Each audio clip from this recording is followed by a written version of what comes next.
माला टोपी सुमीरनी गुरु दिया बख्शीश, पल पल गुरु की बंदगी चरण नवाओं शीश। इस वक्त तख्त श्री हरि मंदिर पटना साहब के प्रांगण में आए हुए हैं, जहां की सिखों के 10वें गुरु गोविंद सिंह का जन्म स्थली के रूप में जाना जाता है। गुरु नानक देव जी महाराज, जिसने सिख धर्म की स्थापना की और जिन्होंने कीर्ति करने को माध्यम बना करके कई सिद्धांतों को प्रतिपादित किया और विश्व के कोने कोने में इस धर्म के मानने वाले लोगों का इनके प्रति समर्पण और प्रेम बढ़ता गया। हमारे बीच विश्व प्रसिद्ध तख्त श्री पटना साहिब के पूर्व मुख्य ग्रंथी और जत्थेदार ज्ञानी रंजीत सिंह गौहर हैं। आइए आज इस विरासत के बारे में इनसे जानने का प्रयास करते हैं। साहिब सत श्री अकाल। ये वाहिगुरु जी का खालसा, वाहिगुरु जी की फतेह। सत श्री अकाल। बहुत बहुत स्वागत है आपका यहाँ गुरु गोविंद सिंह महाराज जी की पावन जन्मस्थली पर धारने का। और जैसे आप अमृत का घूंट, अमृत का एक ओक भर के अपने रसना पर डालेंगे तो उसका स्वाद, उसकी मिठास बयान नहीं कर पाएंगे। आपकी रसना कुछ देर के लिए वाणी को विराम दे देगी। उसी तरह से जब तख्त श्री हरिमंदिर जी पटना साहिब का जिक्र होता है तो एक दफ़ा रोम रोम अमृत का झरना बन जाता है और एक अलौकिक मिठास, एक प्रेम की फुहार का अनुभव होता है। पटना साहिब के इतिहास को जब हम देखते हैं तो ये लंबे समय तक मगध की राजधानी रहा, मौर्य वंश की राजधानी रहा। चंद्रगुप्त के समय इस पटना शहर की लंबाई 9 मील थी, चारों तरफ दीवार थी और 26 इसके जो थे वो दरवाजे थे बड़े बड़े शहर में प्रवेश करने के लिए और बाहर जाने के लिए। और 570 मीनार थे, बड़े बड़े बुर्ज जिसको कहते हैं, वो इस शहर की शोभा को बढ़ाते थे। और पावन अमृत धारा प्रवाहित करने वाली, विश्व की सब धाराओं में से पवित्र भारतीय संस्कृति के मुताबिक जाने वाली गंगा जी के दाएं किनारे पर जो है वो ये पावन नगर स्थित है। इसकी महिमा बहुत। कभी अजात शत्रु का ये इलाका हुआ करता था। अजात शत्रु का मतलब है वो राजा जिसका कोई शत्रु पैदा ही ना हुआ। राजगीर भी इसी राजधानी में था। अब बक्सर, गया और सोनपुर, हाजीपुर, मुजफ्फरपुर, छपरा, ये सारा इलाका मगध का इसी जगह में था। और विश्व के पवित्र स्थानों में से इसको सबसे पवित्र स्थान माना जाता रहा है। और अब भी धार्मिक जो हृदय रखते हैं वो जानते हैं कि ये इस स्थान की पवित्रता की महिमा परमापार है। इसके पश्चिम दिशा में भगवान राम का पहला युद्ध हुआ है, जो जहां उन्होंने एक बाण से ताड़का का वध किया। महर्षि विश्वामित्र जी उनको यहाँ मांगकर महाराजा दशरथ से लाए थे। तो जब बक्सर पहुंचे तो ताड़का बहुत अपने लाव लश्कर के साथ हमलावर होकर आई। तो महर्षि विश्वामित्र कहने लगे, भगवान ये बहुत बड़ी ताकत रखती है, 1100 हाथियों की ताकत है इसमें, और ये रावण की नानी है और मारीच जो रावण का सेनापति उसकी माँ है। तो भगवान श्री राम कहने लगे, भगवान ये डर रही है हमसे। तो श्री विश्वामित्र कहने लगे, हे राम डर रही है, ये तो बहुत ताकतवर होकर दिखा रही है। तो भगवान श्री राम कहने लगे कि अगर डर रही नहीं होती तो सरलता से आती। ये लाम लश्कर लेकर आई है, इसका मतलब ही है कि बहुत डर रही है, बड़ी भयभीत है। पर कोई चिंता की बात नहीं है, इसका एक बाण से ही कल्याण हो जाएगा। तो उस वक्त भगवान श्री राम की उम्र जो है वो कोई पौने 15-16 वर्ष रही होगी। पौने 15 या पौने 16 वर्ष रही होगी। तो उस कथा को गुरु गोविंद सिंह जी ने अपनी वाणी में लिखा है कि बाण लागत ही गिरी विश्व भार दे विशाल, हाथ श्री रघुनाथ के भयो पापने को कहा। तो पहला उनका पाप और अत्याचार का अंत करने के लिए पहला बाण इस धरती से चला है श्री राम का। फिर लंका तक पहुंचा और रावण की गर्दन तक पहुंचा, और माता सीता जी को अभी रावण का ले जाने का बल नहीं था। जिस शिवजी के धनुष को रावण उठा नहीं पाए थे, उस शिवजी के धनुष की उठा कर एक हाथ से हर रोज माता सीता पूजा अर्चना किया करते थे, लेपन पोषण करते थे। तो वो एक उनका एक कौतक था, एक उनका एक करिश्मा था कि माता सीता जी वहाँ गए और फिर उस बहाने वहाँ युद्ध हुआ और फिर रावण का, असल में ये पाप राज का अंत था। तो इस तरह से ये पश्चिम दिशा में वो पहला बाण चलने की जगह है, और दक्षिण में महात्मा बुद्ध को ब्रह्म ज्ञान प्राप्त होने का पवित्र स्थान है। पूर्व में राजगीर है, जहाँ जरासंध का वध भगवान कृष्ण जी ने आकर वहाँ मथुरा से आकर भीम के माध्यम से किया। और इसके उत्तर दिशा में विश्व का ऐसा पावन स्थान है जहाँ नारायण ने आकर और जो था वो गज का बंधन जो बन गया था, ग्राह, उसका वध किया, ग्राह का और गज का रखवाली की है। गुरु तेग बहादुर जी ने ये गुरु ग्रंथ साहब में लिखा है कि जब ही शरण गही कृपा निध, गज ग्रह ते छूटा, महिमा नाम कहाँ लो बरनो, राम कहत बंधन ते टूटा। तो उस पूरब में फिर जहाँ गुरु नानक और कबीर मिले हैं, कबीर मठ फतवा है, और बहुत सारे यहाँ सिख धर्म के कोई 500 से ज़्यादा स्थान है पटना के इर्दो गिर्द, जहाँ उदासियों के स्थान हैं, जहाँ निर्मलों के स्थान हैं। वहाँ गुरु ग्रंथ साहब की पूर्ण हस्तलिखित पांडुलिपियाँ अभी तक वो मौजूद हैं। और ये किसी वक्त जब गुरु नानक यहाँ मल मास के मेले पर राजगीर पधारे थे तो कोई 4.5 लाख लोगों ने गुरु नानक देव जी का चरणामृत ग्रहण किया था, सिक्खी धर्म धारण किया था। वो ये बिहार सिक्खी की बहार है, गुरु नानक वैसे भी प्रेम की बहार है। बिहार का नाम ही महर्षि महात्मा बुद्ध के नाम पर पड़ा है, उनके जहाँ बौद्ध विहार आते जाते भ्रमण करते थे। तो ये एक ऐसा प्रदेश है जिसका नाम ऋषियों के विहार करने से है, उनके भ्रमण करने से है। तो यहाँ की जो आभा है, यहाँ का जो प्रेम है, वो पटना साहब में समाया हुआ है।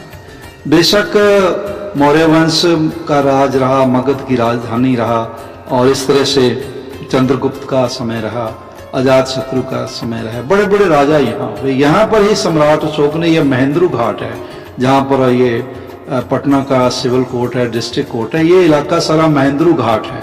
यहाँ पर ही सम्राट अशोक ने अपने शस्त्र जो थे वो गंगा जी में प्रवाहित कर दिए थे, और अहिंसा परमो धर्म का उन्होंने उद्घोष किया था। श्री गुरु गोविंद सिंह महाराज ने देखा कि जब से देश ने शस्त्रों का त्याग किया है, तब से वो गुलामी की ओर जा रहा है, और एक दिन गुलाम होता जा रहा। बहुत से अपनों का भी गुलाम रहा है, परायों का तो रहा ही है, अपने लोगों ने भी जिम्मेदारों के रूप में, राजाओं के रूप में और विद्वान पंडितों के रूप में भी जनता को यहाँ गुलाम बनाया गया, कर्मकांड का गुलाम बनाया गया, और बहुत से तरीकों से गुलाम बनाया गया। गुलाम का मतलब यही नहीं होता कि केवल जंजीरों से बांधकर उसको कोठरी में डाल दिया जाए, तो वो जो जात पात के बंधनों में हमें अब तक गुलाम बनाया हुआ है। तो श्री गुरु गोविंद सिंह महाराज ने यहाँ वाणी का, प्रेम का और शस्त्र का सुमेल, जहाँ पर सम्राट अशोक जी ने शस्त्रों गंगा जी में प्रवाहित किए थे, वहीं से गुरु गोविंद सिंह जी ने शस्त्र उठाए। ये कंगन घाट गुरुद्वारा उसी की याद में है, यहाँ जल करीड़ा किया करते थे। तो यहाँ की जो आभा है, यहाँ की जो महिमा है, यहाँ की जो महानता है, वो एक ज़बान क्या करोड़ों करोड़ों लोगों की करोड़ों करोड़ों ज़ुबानें हो जाएं तो फिर भी ये महिमा बयान नहीं की जा सकती जो गुरु गोविंद सिंह महाराज जी की यहाँ जन्मस्थली है। और महाराज जी के यहाँ शस्त्र हैं, वो पंघूड़ा जो था क्रडल, जिस पर गुरु गोविंद सिंह महाराज बालकपन में विराजते थे, खेलते थे, वो पंघूड़ा यहाँ पर मौजूद है, पंघूड़ा साहिब। इस तरह से महाराज जी के 4 तीर हैं, उनकी सैफ है, छोटी चक्री है, कटार है, कंगा है चंदन का महाराज जी का।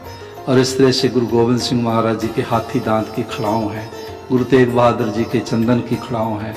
और इस तरह से जिन कागज़ों पर सबसे पहले गुरु गोविंद सिंह जी ने अपने हस्त कमलों से गुरुमुखी लिपि लिखना प्रारंभ किया तो वो चिन्ह अभी यहाँ पर है। ये इसकी महिमा परमापार है। फिर देखें तो यहाँ पर वैसे तो गुरु नानक के समय से ही जब ये सालसराय जौहरी जी ने भेंट कर दिया था ये अपना हवेली घर, तो उसी वक्त से यहाँ लंगर और सत्संग का प्रारंभता हो गई। लेकिन 1666 से पहले से ही जब श्री मात नानकी जी गुरु गोविंद सिंह के दादी माँ और मात गुजरी जी गुरु गोविंद सिंह जी के जननी माता और उनके मामा श्री कृपाल चंद जी और गुरु तेग बहादुर साहब जहाँ पधारे जब, तो वहाँ से फिर कंटिन्यूसली यहाँ लंगर की प्रथा जो थी वो शुरू हो गई, जो अब तक जस की तस चल रही है, निर्विघ्न चल रही है। मैंने यहाँ सेवा काल में कोरोना काल देखा है, जब कोई लोग आ नहीं रहे थे, भाई भाई के लिए दरवाज़ा नहीं खोल रहा था, उस वक्त भी यहाँ लंगर का भरपूर वितरण हुआ और जगह जगह जाकर, और लंगर केवल भोजन रोटी दाल का ही नहीं रहा बल्कि ऑक्सीजन का भी लंगर यहाँ से चला। और ये पूरे जितने निवास हैं हमारे यहाँ इतने सब, ये सब के सब क्वारंटाइन सेंटर बनाए गए। गुरुद्वारे ने फ्री में दवाई का लंगर चलाया, भोजन का लंगर चलाया और रिहायश का लंगर चलाया। वैसे भी जो गुरुद्वारा जिसको कहते हैं उसका मतलब इतना ही है कि जहाँ पर 6 चीज़ें खास कर हों। सबसे पहले किसी के लिए भी, किसी धर्म जाति भाषा इलाका लिंग भेद के बिना विद्या पढ़ाई। विद्या का कोई म्यार जो है कोई बाधित नहीं है कि 5वीं तक पढ़ाएंगे, 10वीं तक, कोई IAS IPS, कोई PhD, कोई किसी तरह का भी यहाँ ज्ञान, डॉक्टर बने, प्रोफेसर बने, इंजीनियर बने, साइंटिस्ट बने, वो पहली क्लास से लेकर KG से लेकर और हायर एजुकेशन लेवल तक वो सारी फ्री विद्या जहाँ हो उस जगह का नाम गुरुद्वारा होता है। फिर दूसरा, जहाँ आत्म ज्ञान प्राप्त हो, प्रभु से मिलन हो, प्रेम हो, सिमरन भक्ति हो, अमृत वेले कीर्तन हो, वो गुरुद्वारा होता है। फिर बीमार हो, कोई भी किसी तरह की भी बीमारी हो, कुष्ठ हो या कोई साधारण बीमारी हो, जिसका फ्री इलाज जहाँ होता हो। तीसरा, ये गुरुद्वारे में होना जरूरी है, उसको गुरुद्वारा बोला जाता है। फिर भूखों के लिए ये जगह अन्नपूर्णा है। यहाँ से कभी कोई आधी रात में 12 बजे 1 बजे 2 बजे जितने बजे मर्जी आ जाए तो उसको ये नहीं कहा जाएगा कि अभी दाल नहीं बनी है, अभी रोटियां नहीं बनी है, अभी सब्जी नहीं है, अभी सुबह आना, अभी कोई टाइम है, अभी बंद हो गया। आपको गुरुद्वारा एक समय के लिए वहाँ कीर्तन कथा समाप्त हो जाता है जब गुरु ग्रंथ साहब जी का सुखासन हो जाता है, लेकिन लंगर कभी बंद नहीं होता है, कभी बंद नहीं होता है। ये कोई गिनती नहीं है कि 100 बंदा आया तो उसका बनाया तो इतना बनाया कि 200 आया। लंगर बनेगा उसमें चाहे 10,000 व्यक्ति आ जाए, वो सबको पूरा आ जाता है। ये एक बहुत बड़ा यहाँ करिश्मा है महाराज की, एक करामात है, एक उनका कह लीजिए कि उनका प्रत्यक्ष दीदार है, उनकी प्रत्यक्ष हम कला, उनका बल यहाँ देख रहे हैं। किसी भी गुरुद्वारे में चले जाए, 1000 चले जाए, 2000 चले जाए, 10,000 चले जाए, करोड़ों लाखों चले जाए, लंगर कभी बाधित नहीं होता, कभी खत्म ही नहीं होता और चलता रहता है। और इस तरह से स्त्री जाति के लिए जो है वो लो दुर्ग है, जो गुरुद्वारा है वो लो दुर्ग है, उसकी पथ के लिए, इज्जत के लिए, उसकी रक्षा के लिए, गरीब के लिए ये गुरुद्वारे जो हैं। और इस तरह जो यात्री हैं, मुसाफिर हैं, जो कहीं से आ रहे हैं जा रहे हैं, उनके लिए धर्मशाला। पहले गुरु नानक देव जी से लेके 5वें गुरु गुरु अर्जन देव जी तक गुरुद्वारे का नाम धर्मशाला ही हुआ करता था। फिर छठे गुरु गुरु हरगोबिंद साहब जी, जिन्होंने श्री अकाल तख्त साहब की संरचना की, उनके समय फिर धर्मशाला को गुरुद्वारा कहने लगे। अब तक वही नाम चलता आ रहा है। कोई भी यात्री हो, कहीं से भी आया हो, कहीं भी जाना हो, कोई भी धर्म हो, कोई भी भाषा बोलता हो, पुन्नी हो, पापी हो, किसी तरह का भी हो, राजा हो, कोई भिखारी हो, उसको इतने आदर से उसको लंगर दिया जाएगा कि जैसे गुरु नानक को लंगर अर्पण कर रहे हैं, उनके लिए रिहायश का प्रबंध हो। इस तरह से महाराज का वचन भी मैं बद्धी सच धर्मशाल है, गुर सिखा लहंदा पाल के, महाराज जी के वचन भी हैं। और भी गुरुवाणी में इस तरह के शब्द हैं जो गुरुद्वारे की व्याख्या करते हैं। तो खुशी से मैं कह रहा हूँ कि जैसे हरिमंदिर साहिब, जिसको गुरु अमृतसर में महाराज जी ने बनाया, वहाँ पर भी है। गुरु रामदास हॉस्पिटल है, दिल्ली में बहुत सारे, दिल्ली सिख गुरुद्वारा मैनेजमेंट कमेटी ने हॉस्पिटल फ्री बनाए हुए हैं। जो डायलिसिस बाहर बहुत महंगा होता है वहाँ 50 रुपए में हो जाता है, MRI 50 रुपए में हो जाती है। यहाँ पटना साहिब में भी SP Oberoi, doctor SP Oberoi Dubai वालों के उनके माध्यम से यहाँ पर भी पंडित शिवदत्त जी जो गुरु गोविंद सिंह महाराज के अनन्य सेवक थे, उनके नाम पर यहाँ लैब टेस्टिंग बनी हुई है, जहाँ 350 रुपए में किसी तरह का भी टेस्ट वो हो जाता है। और जो छोटे टेस्ट हैं 10-10 रुपए में होते हैं, 5-5 रुपए में होते हैं, और एक्यूरेट बाहर से सारी वो जो टेस्टिंग मशीनरी है वो जो है वो इंपोर्ट की हुई है, वो बहुत आला, यहाँ से लाभ लेना चाहिए। फिर फ्री यहाँ एम्बुलेंस है, किसी को कोई और तकलीफ है, घर जाना है, तो बीमार है, लाना है, तो वहाँ फ्री एम्बुलेंस का प्रबंध उनकी सरबत का भला चैरिटेबल ट्रस्ट नाम है, उनकी ओर से यहाँ दिया जा रही है। सेवा बड़े भारत के गुरुद्वारों में दिए जा रहे हैं। जहाँ भी आपको गुरुद्वारा का निशान साहिब दिखे, बस आप ये समझो कि मेरा घर है, वहाँ आपको रोकने टोकने वाला कोई नहीं है, ना खाने से, ना रहने से, ना पढ़ने से, ना इलाज कराने से, फ्री है। यहाँ भी गुरु गोविंद सिंह हॉस्पिटल पटना साहिब में भी है, और जहाँ भी गुरुद्वारा है वहाँ डिस्पेंसरी का खास प्रबंध होता है। वो कोई ये नहीं भी इतने पैसे दो ना दो, वहाँ फ्री में इलाज होता है। तो इस तरह तख्त पटना साहिब में भी ये गुरु की महिमा है। यहाँ लंगर दिन रात जो है वो चलता है, कोई उसमें बाधा ही नहीं है, और कभी कोई भूखा गया ही नहीं है, जा ही नहीं सकता। बल्कि बड़े बड़े पिछले दिनों में तो हमने देखा भारत के माननीय प्रधानमंत्री जी यहाँ प्रसादा बना कर गए, रोटी बेल कर गए, दाल में उन्होंने वो करछुल चलाया और यहाँ सेवा की, दस्तार सजाकर वो सिर पर यहाँ आए। यहाँ राष्ट्रपति क्या हर कोई आता है, जितने महापुरुष हैं हमारे देश के, वो इस धरती को नमन करने के लिए आते हैं। और ये ऐसी पावन धरती है, मैं पूरे देशवासियों को नहीं, पूरे संसार वासियों को ये विनम्रता से प्रार्थना रूप में कहना चाहता हूँ, एक बार आप तख्त पटना साहिब आएँ और आकर गुरु गोविंद सिंह जी का प्रत्यक्ष दर्शन करें। वो कुआं जो है जहाँ सबसे पहले गुरु गोविंद सिंह महाराज जी ने जिस अमृत जल से स्नान किया था, आज 350 साल से ज़्यादा समय हो गया, वो जल वहाँ कीर्तन सुन रहा है, तो वो जल अमृत कुआंटा महाराज जी का है। इस तरह से और जो महाराज जी की एक असली जो छवि है, उनकी तस्वीर वो यहाँ है।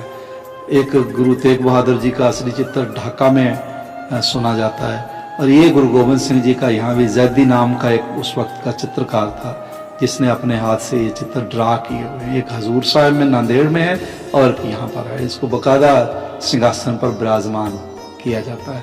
तो ये बड़ी श्रद्धा का और बड़े प्रेम का और बड़े आत्म समर्पण करने की ये जगह है। यहाँ से आत्म बल मिलता है, आत्म ज्ञान मिलता है, आत्म रस मिलता है। तो जितना कहा जाए उतना ही कम है। इसलिए मैं आपका भी आभारी हूँ जो आप इस पावन स्थान की महिमा को विश्व स्तर पर ले जा रहे हैं। गुरु महाराज आपको और ज़्यादा बल दें, और ज़्यादा समृद्धि दें। आप इतने प्रेम से, वैसे भी मैं आपको देखता हूँ, आप साधु महात्माओं का जो है वो वचन प्रवचन दुनिया तक पहुँचाते रहते हैं। बेशक आप रिपोर्टिंग भी करते हैं, और अमरेश जी नाम है ना आपका अमरेश जी, मैं नाम मुझे याद ही है। आप रिपोर्टिंग करते हैं, अच्छे पत्रकार हैं और हाईली क्वालिफाइड हैं, PhD हैं, मुझे आपके बारे में पता है। पर गुरु गोविंद सिंह महाराज जी की जन्मस्थली से आपका विशेष प्रेम है। जब भी आप इधर आते हैं तो ज़रूर दर्शन करके मस्तक झुका कर जाते हैं। मैं आपका भी आभारी हूँ, आपके सब दर्शकों का भी आभारी हूँ जो रुचि लेकर प्रेम से गुरु गोविंद सिंह महाराज जी की जन्मस्थली की महिमा को श्रवण कर रहे हैं। बहुत बहुत धन्यवाद। वाहिगुरु जी का खालसा, वाहिगुरु जी की फतेह। बहुत बहुत धन्यवाद सर आपको। तो जैसा कि आपने श्रवण किया विश्व प्रसिद्ध जत्थेदार ज्ञानी रंजीत सिंह गौहर जी के मुखार बिंद से, जो इन्होंने मानवता के हित में, मानवता के लिए और मानवता से संबंधित सारी क्रियाओं का यहाँ पर एक तरह से सम्मिश्रण को देखा जा सकता है।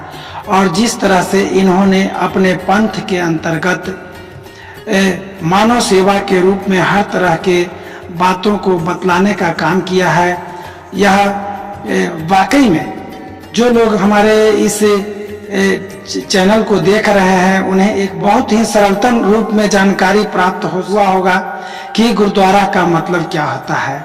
गुरु का घर, पिता का घर, तो वह पिता का घर उसी तरह से है जैसा कि आपके अपने पिता माता पिता के घर में प्रेम, स्नेह, दया और प्यार मिलता है।